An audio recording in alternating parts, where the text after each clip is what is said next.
by creating an imaginary picture. Usually it's something that moves. मैं माहेश्वरी फिर से आपके सामने आई हूँ बेटा, और एक नए चैप्टर के साथ, जो कि हमारा व्याकरण का चैप्टर है। व्याकरण का लेसन फर्स्ट यानी पहला पार्ट, जो कि है रचना के आधार पर वाक्य भेद। जो हमारा फर्स्ट चैप्टर है व्याकरण का, वो है रचना के आधार पर वाक्य भेद। क्लियर?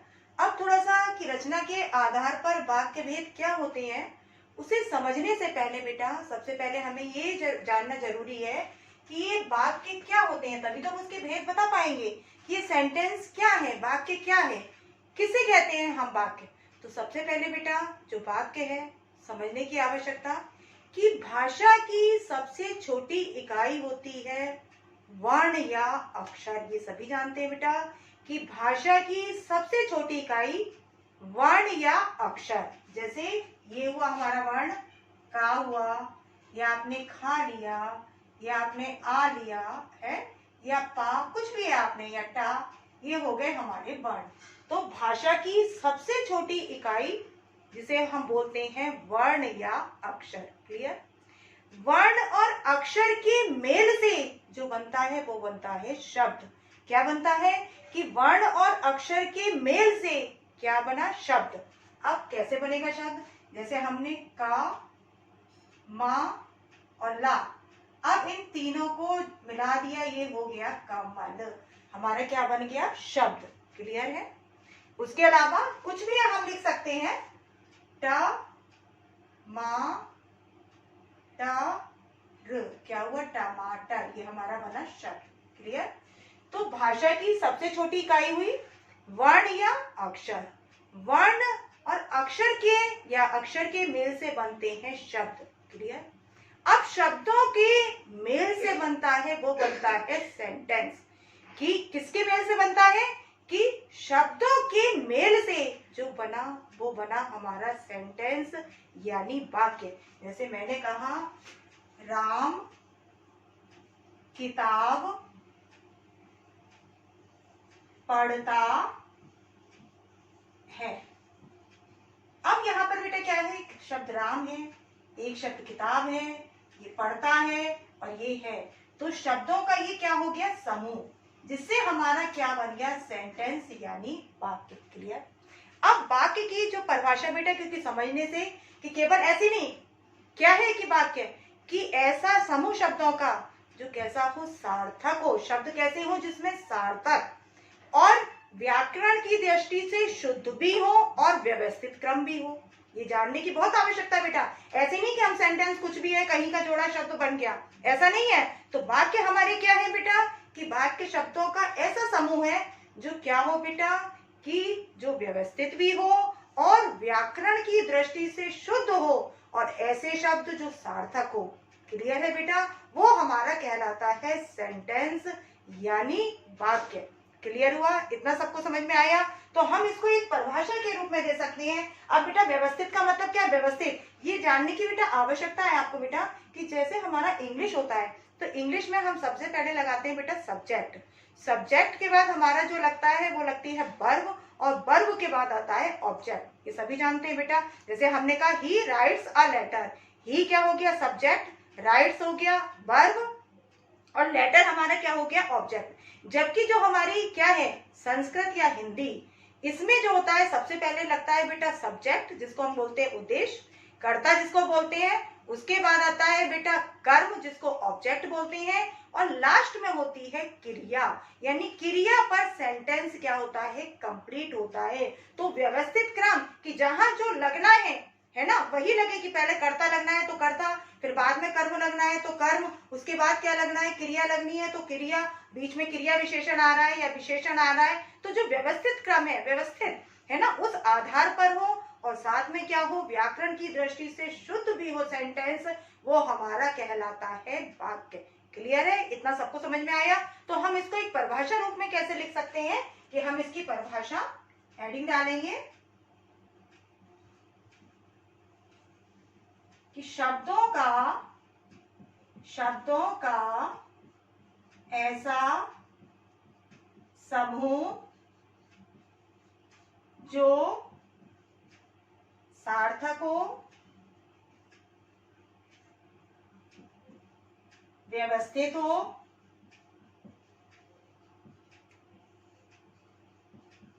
और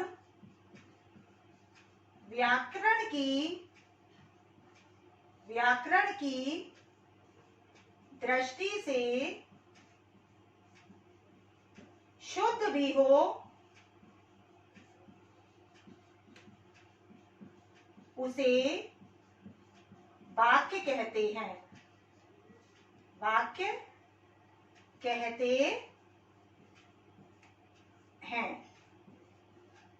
क्लियर है कि भाषा की सबसे छोटी इकाई वर्ण, वर्णों के मेल से बना शब्द जिसको हम पद भी कहते हैं, शब्दों या पदों के मेल से जो बनता है वो बनता है सेंटेंस यानी वाक्य।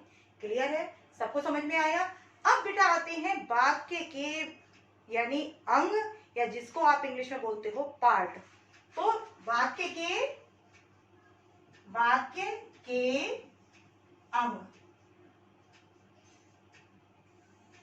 वाक्य के जो अंग है बेटा वो दो अंग होते हैं, यानी पार्ट दो होते हैं। एक होता है बेटा उद्देश्य और दूसरा होता है विधेय। एक हमारा हुआ उद्देश्य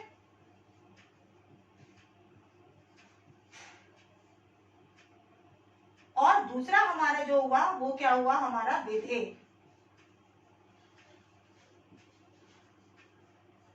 एक हुआ हमारा उद्देश्य और दूसरा हमारा क्या हुआ, विधेय। उद्देश्य क्या है बेटा कि उद्देश्य जिसे इंग्लिश में हम कहते हैं सब्जेक्ट। उद्देश्य यानी इस इंग्लिश में जिसे हम क्या कहते हैं, सब्जेक्ट यानी कर्ता, यानी जिसके बारे में कहा जाए वो हो गया आपका उद्देश्य।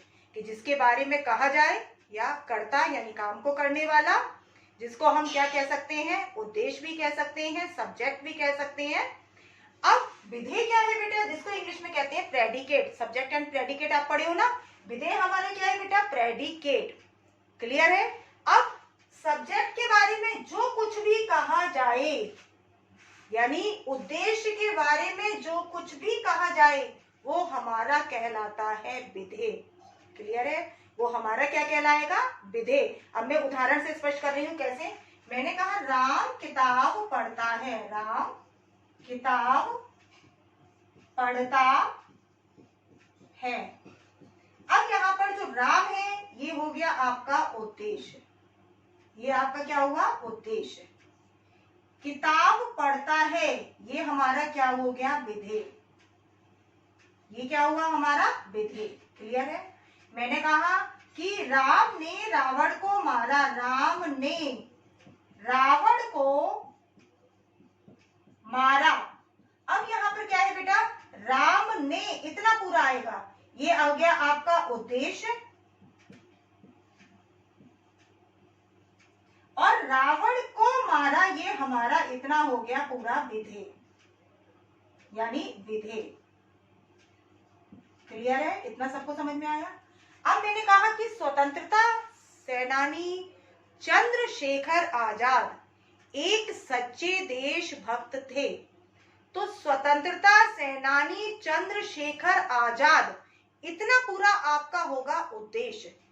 एक सच्चे देशभक्त थे, इतना होगा विधेय। क्योंकि किसके बारे में कहा जा रहा है, जिसके बारे में कहा जा रहा है वो पूरा आपका उधर ही आएगा, किसमें, उद्देश्य में। कि स्वतंत्रता सेनानी चंद्रशेखर आजाद, इतना आपका आएगा, किसमें आएगा, उद्देश्य में। एक सच्चे देशभक्त थे, ये आपका आएगा विधेय में। क्लियर। मैंने कहा बच्चे मैदान में खेल रहे हैं, बच्चे आपका हो गया उद्देश्य, यानी काम को करने वाले, यानी जिनके बारे में कहा जा रहा है। मैदान में खेल रहे हैं, अब बच्चों के बारे में ये जो बताया जा रहा है कि मैदान में खेल रहे हैं, ये होगा विधेय। क्लियर है। सीता स्कूल जाती है, सीता हो गया उद्देश्य, और स्कूल जाती है ये हो गया विधेय। क्लियर है। यानी सब्जेक्ट एंड प्रेडिकेट, उद्देश्य यानी कर्ता, काम को करने वाला, या जिसके बारे में कहा जाए वो कहलाता है उद्देश्य, जिसे इंग्लिश में हम कहते हैं सब्जेक्ट, और उद्देश्य के बारे में जो कुछ भी कहा जाता है वो हमारा कहलाता है विधेय, यानी प्रेडिकेट। क्लियर है, सबको समझ में आया होगा। तो ये हमारे क्या हो गए, वाक्य के दो अंग। क्लियर। अब हमारा उसके अलावा आता है बेटा, जो आगे का है नेक्स्ट हमारा, कि वाक्य के भेद, कि वाक्य के कितने भेद होते हैं। अब ये समझेंगे कितने भेद होते हैं बेटा, पढ़े तो हो आप लोग, 9th में भी है, कुछ याद आ रहा है क्या है, वाक्य के कितने भेद होते हैं। अब देखो बेटा कि वाक्य के भेद, वाक्य के भेद, अब ये देखना है हमें वाक्य के कितने भेद होते हैं, सबका ध्यान इधर, कितने भेद होते हैं वाक्य के। वाक्य के भेद है बेटा, वो दो आधार पर है उनका वर्गीकरण, वाक्य के भेद का दो आधार पर वर्गीकरण है। वो हमारा वर्गीकरण कैसा है, दो आधार पर, एक है अर्थ के आधार पर और दूसरा है रचना के आधार पर। तो वाक्य के जो भेद हैं दो आधार पर है वर्गीकरण, एक है अर्थ के आधार पर, अर्थ के आधार पर, दूसरा है हमारा वो क्या है, रचना के आधार पर, रचना के आधार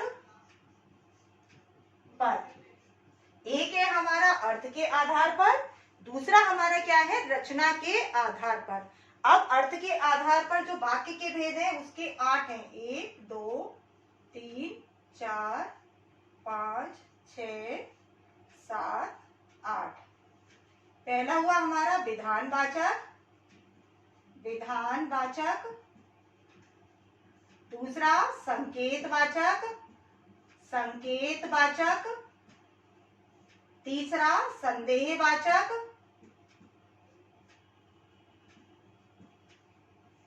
चौथा हमारा प्रश्नवाचक, प्रश्नवाचक, पांचवा इच्छावाचक, इच्छावाचक के बाद विस्मयवाचक,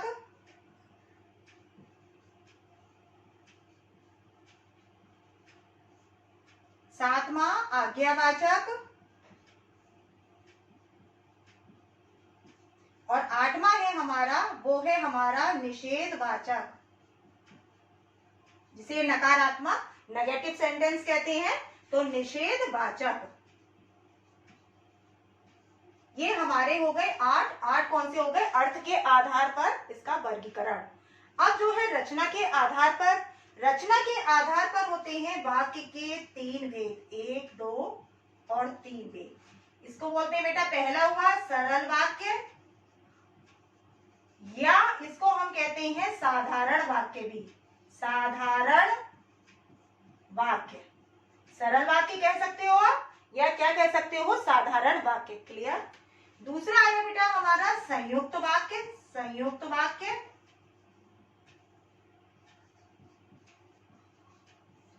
तीसरा हमारा आया मिश्र वाक्य, मिश्र वाक्य या मिश्रित वाक्य।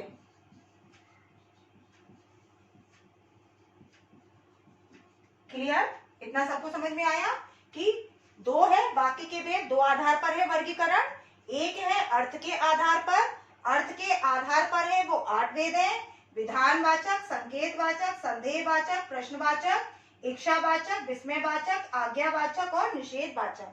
क्लियर।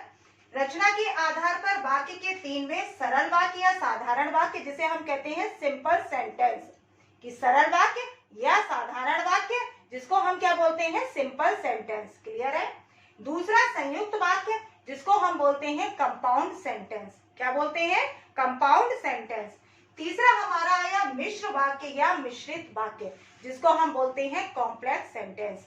अब समझने की बात बेटा कि ये जो हमारा पार्ट था ये हमारा 9th का, ये जो कि आप 9th में पढ़ चुके हैं, 9th में। अब जो है आपका, क्योंकि रचना के आधार पर है आपका चैप्टर, ये आपका है 10th के सिलेबस का, ये है आपका 10th। क्लियर है। ये आप जो पढ़ चुके हैं 9th में, ये जो है आपका रचना के आधार पर जो वाक्य के भेद, सरल वाक्य यानी साधारण वाक्य भी जिसे कहते हैं, इंग्लिश में जिसे आप कहते हो सिंपल सेंटेंस, दूसरा संयुक्त वाक्य जिसको कंपाउंड सेंटेंस, और तीसरा हो गया मिश्र वाक्य यानी मिश्रित वाक्य। क्लियर है। अब हम आज चर्चा करेंगे बेटा, जो सबसे पहले लेंगे सरल वाक्य की है, सरल वाक्य क्या होते हैं, साधारण वाक्य क्या होते हैं, सब ध्यान से सुनेंगे बेटा तो बहुत अच्छे से समझ में आएगा कि ये हमारे सरल वाक्य क्या है, साधारण वाक्य क्या है। तो सबसे पहले सरल वाक्य यानी साधारण वाक्य। अब एक बार बेटा मैं फिर से बताती जा रही हूँ कि भाषा की जो सबसे छोटी इकाई होती है वो हमारी कहलाती है वर्ण या अक्षर। क्लियर? कि भाषा की सबसे छोटी इकाई वर्ण या अक्षर, वर्ण या अक्षर के मेल से बनते हैं शब्द, और शब्दों के मेल से या पदों के मेल से जो बनता है वो हमारा कहलाता है वाक्य यानी सेंटेंस। क्लियर? यानी शब्द को हम पद भी कह सकते हैं तो शब्दों के मेल से, और शब्दों का ऐसा समूह जो सार्थक भी हो, व्यवस्थित हो और व्याकरण की दृष्टि से शुद्ध भी हो, वाक्य कहलाते हैं। वाक्य के दो अंग, एक उद्देश्य और एक विधेय यानी सब्जेक्ट एंड प्रेडिकेट। क्लियर है? उसके बाद हमारे हैं जो भेद है उनका दो आधार पर वर्गीकरण है। एक है बेटा वर्गीकरण अर्थ के आधार पर, दूसरा रचना के आधार पर। तो रचना के आधार पर जो वाक्य का वर्गीकरण है, भेद है तीन, सरल या साधारण वाक्य, दूसरा संयुक्त वाक्य और तीसरा मिश्र वाक्य या मिश्रित वाक्य। तो आज का हमारा है बेटा जो पहला है वो है सरल वाक्य या साधारण वाक्य। सरल वाक्य या साधारण वाक्य।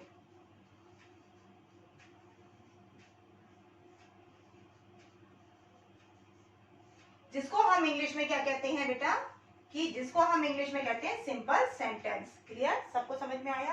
तो ये सरल वाक्य और साधारण वाक्य क्या है बेटा, कि जिन वाक्यों में उद्देश्य, आपने सब्जेक्ट एंड प्रेडिकेट पढ़ा था, उद्देश्य भले ही एक से अधिक हो किंतु जो विधेय होता है यानी जो क्रिया है हमारी वो केवल एक होती है, मुख्य क्रिया। कि ऐसे वाक्य कि उद्देश्य भले ही एक से अधिक हो सकते हैं बेटा, लेकिन जो हमारी क्या है विधेय है यानी जो हमारी मुख्य क्रिया है वो केवल एक ही होती है, यानी वाक्य केवल एक ही हो, वो हमारा कहलाता है सरल वाक्य या साधारण वाक्य। यानी मुख्य क्रिया एक हो, जब मुख्य क्रिया बेटा एक होगी तो आपका सेंटेंस भी क्या होगा, एक ही होगा। क्लियर है? उद्देश्य भले ही एक से अलग हो सकते हैं। कैसे बेटा एक से अधिक हो सकते हैं? मैंने कहा राम पढ़ता है, राम पढ़ता है, एक उद्देश्य है बेटा। क्लियर है? और एक ही क्रिया है, मुख्य क्रिया पढ़ता है, यानी सरल वाक्य है, साधारण वाक्य है। अब मैंने कहा राम और श्याम पढ़ते हैं, राम और श्याम पढ़ते हैं। अब यहाँ पे बेटा राम भी एक और दूसरा क्या है, श्याम भी, दो उद्देश्य है। पढ़ते क्या है, क्रिया एक ही है, तो ये भी आपका क्या होगा, साधारण वाक्य या सरल वाक्य। जैसे कि मैंने आपको बताया बेटा कि क्या है हमारा, कि उद्देश्य एक से अधिक हो सकते हैं, लेकिन जो हमारा विधेय है यानी जो क्रिया है, वाक्य है, वो केवल एक ही हो, वो कहलाते हैं सरल वाक्य या साधारण वाक्य। क्लियर है? मैंने कहा राम, श्याम और सोनाक्षी विद्यालय जाते हैं, विद्यालय जाते हैं।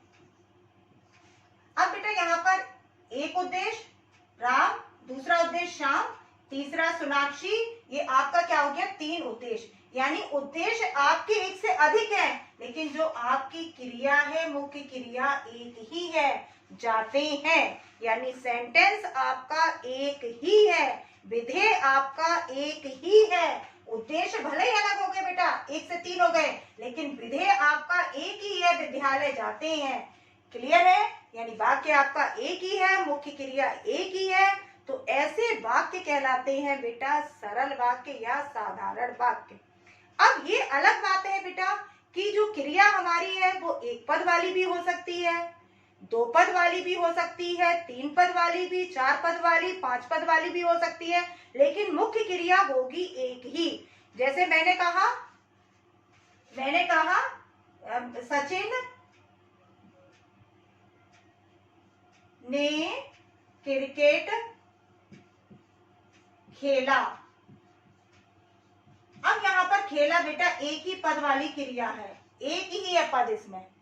अब यदि मैंने कहा कि वही आपका आ गया कि राम पढ़ता है, यहां आपका बेटा पढ़ता है दो पद हो गया, एक पद ये हो गया, एक पद आपका ये हो गया, लेकिन क्रिया एक ही है, पढ़ता है। क्लियर है? अब मैंने कहा राम खाना खा चुका होगा। अब यहां पर बेटा खा चुका होगा यानी तीन है, लेकिन क्रिया एक ही है, पद भले ही इसमें अलग है कि एक पद हो गया, दूसरा पद हो गया और तीसरा पद, लेकिन खा चुका होगा एक ही मुख्य क्रिया है। क्लियर है? उसके अलावा बेटा हमारी चार पद वाली क्रिया, जैसे मैंने कहा वह शोर किए जा रहा था, वह शोर किए जा रहा था। अब यहाँ पर बेटा किए एक हो गया पद, जा दूसरा हो गया, रहा तीसरा हो गया और था क्या हो गया चौथा, लेकिन क्रिया आपकी मुख्य एक ही है, भले ही पद क्या है एक से अधिक। क्लियर है? उसके अलावा बेटा पांच पद वाली भी होती है, जैसे कि कमल पढ़ता चला जा रहा होगा, कमल पढ़ता जा रहा, पढ़ता चला जा रहा होगा, पढ़ता चला जा रहा होगा, कि कमल पढ़ता चला जा रहा होगा, पढ़ता एक हो गई बेटा, चला दूसरी हो गई, जा तीसरी हो गई, रहा चौथी और होगा पांचवी, यानी क्रियापद इसमें कितने हो गए? पांच हो गए, लेकिन क्रिया आपकी एक ही है, मुख्य क्रिया पढ़ता चला जा रहा होगा। भले ही पद अलग हैं, शब्द अलग हैं, लेकिन क्रिया मुख्य क्रिया एक ही है। तो ऐसे वाक्य जिनमें उद्देश्य क्या होता है बेटा? एक से अधिक हो सकते हैं, लेकिन जो विधेय है यानी जो मुख्य क्रिया है वो केवल एक ही हो, यानी सेंटेंस एक ही हो, विधेय एक ही हो, तो ऐसे वाक्य कहलाते हैं सरल वाक्य या साधारण वाक्य। भले ही क्रियापद, बेटा इसमें कंफ्यूज ना होना, आप कहोगे मैडम ने क्या बता दिया, केवल इतना समझना है बेटा आपको कि मुख्य क्रिया एक होती है, भले ही पद अलग हो जाते हैं, कई हो जाते हैं, जैसे खेला एक ही शब्द है, इसमें पढ़ता है दो पद हो गए, इसमें खा चुका होगा तीन पद, लेकिन क्रिया आपकी एक ही है, खा चुका होगा, चुकाता चुकी थी रहा था, ये आपने पढ़ा है ना, परफेक्ट में होता है, रहा रही आपका होता है, किसमें होता है? कंटिन्यूअस सेंटेंस में होता है। अब किए जा रहा था, अब यहाँ पर चार पद हो गए, किए एक पद हो गया, जा दूसरा, रहा था ये आपका अलग अलग, अब ये क्या हो गया बेटा? लेकिन क्रिया आपकी मुख्य एक ही है कि किए जा रहा था, सेंटेंस आपका बेटा एक ही है। क्लियर है? विधेय आपका एक ही है, वह हो गया उद्देश्य, शोर किए जा रहा था ये आपका हो गया विधेय यानी एक ही विधेय। कमल पढ़ता चला जा रहा होगा, कमल हो गया आपका कर्ता हो गया उद्देश्य, पढ़ता चला जा रहा होगा ये आपका विधेय यानी एक ही विधेय है, एक ही मुख्य क्रिया है जिन वाक्यों में होती है, वो वाक्य हमारे कहलाते हैं सरल वाक्य या साधारण वाक्य। जैसे पक्षी आकाश में उड़ रहे हैं, बच्चे मैदान में खेल रहे हैं, मैंने खाना खा लिया, पिताजी थककर सो गए, है ना, दीपांशु मोबाइल देख रहा है ना, मीनू पढ़ा रही है, कक्षा में पढ़ा रही है, बच्चे पढ़ रहे हैं, या विद्यार्थी शोर कर रहे हैं, या तान्या खाना खा चुकी है ना, या माताजी स्नान कर रही हैं। जितने भी सेंटेंस है बेटा एक ही वाक्य है ये, है ना, एक ही मुख्य क्रिया है, ये सब आपके क्या कहलाएंगे? सरल वाक्य या साधारण वाक्य। तो फिर से बेटा एक बार कि हमारा क्या है कि भाषा की सबसे छोटी इकाई वर्ण या अक्षर, वर्ण या अक्षर के से मेल किससे बनते हैं? पद या शब्द, शब्दों के सार्थक, व्यवस्थित और व्याकरण की दृष्टि से जो शुद्ध हो वो क्या कहलाते हैं? उनके मेल से बनता है, वो बनता है वाक्य यानी सेंटेंस। अब वाक्य के दो अंग हैं, पार्ट है, सब्जेक्ट एंड प्रेडिकेट यानी उद्देश्य एंड विधेय। उद्देश्य क्या है जिसके बारे में कहा जाए, या जो काम को करने वाला है उद्देश्य, और उद्देश्य के बारे में जो कुछ भी कहा जाता है वो हमारा कहलाता है विधेय। अब आता है भेद, दो आधार पर है। अर्थ के आधार पर 8 भेद है, रचना के आधार पर 3 भेद है, सरल वाक्य, संयुक्त वाक्य और मिश्र वाक्य।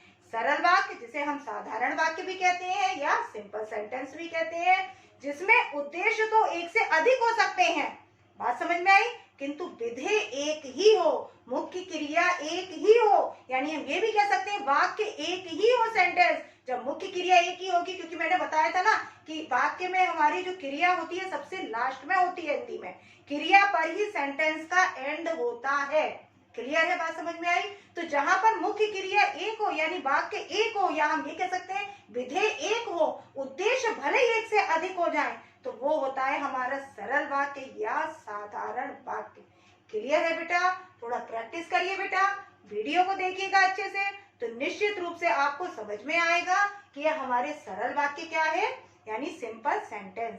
जब मेरी नेक्स्ट क्लास होगी बेटा, तो उसमें मैं आपको बताऊंगी संयुक्त वाक्य क्या होते हैं, यानी हमारे कंपाउंड सेंटेंस क्या होते हैं। यानी अब आगे के में आपको रहेगा बेटा टॉपिक, कंटिन्यू करूंगी कंपाउंड सेंटेंस के साथ। तब तक के लिए बाय बेटा, टेक केयर।